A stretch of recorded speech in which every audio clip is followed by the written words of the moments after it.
Idol, anong pinagkaiba ng mga kabataan noon sa kabataan ngayon? Kabataan noon, kumakaway ka kapag may dumaraang eroplano. Inaantay maubos ang tubig sa tabo sa ulo. Ginagawang swimming pool ang planggana ni nanay. Ginagawang braces ang foil ng choknat. Naliligo ka sa alulod ng bubong kapag umuulan. At kapag gabi naman, akala mo sinusundan ka ng buwan. Nagko-concert sa harap ng electric fan. Kabataan ngayon, ang problema ay pera at cellphone. Ang problema lang namin noon kung paano makatakas sa bahay para di matulog ng tanghali. Lumaki man kami sa Palo, aminin natin mas maraming nire-respeto na magulang sa panahon noon kaysa ngayon. Mga kabataan ngayon, isang chat lang, may jowa na.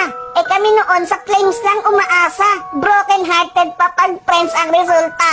Mga kabataan noon, ang dami ng alam na trabaho. Kesa sa kabataan ngayon, tamad na, puro pa gadgets, di pa mautusan. Minsan nagiging ibon, minsan nagiging paniki. Wait lang. Batako. Idol, hindi kawawa ang batang inuutusan sa gawaing bahay. Ang kawawa ay yung batang lumalaki na walang alam sa buhay. Yung nakaranas lang ang pupuso nito. Real talk yan.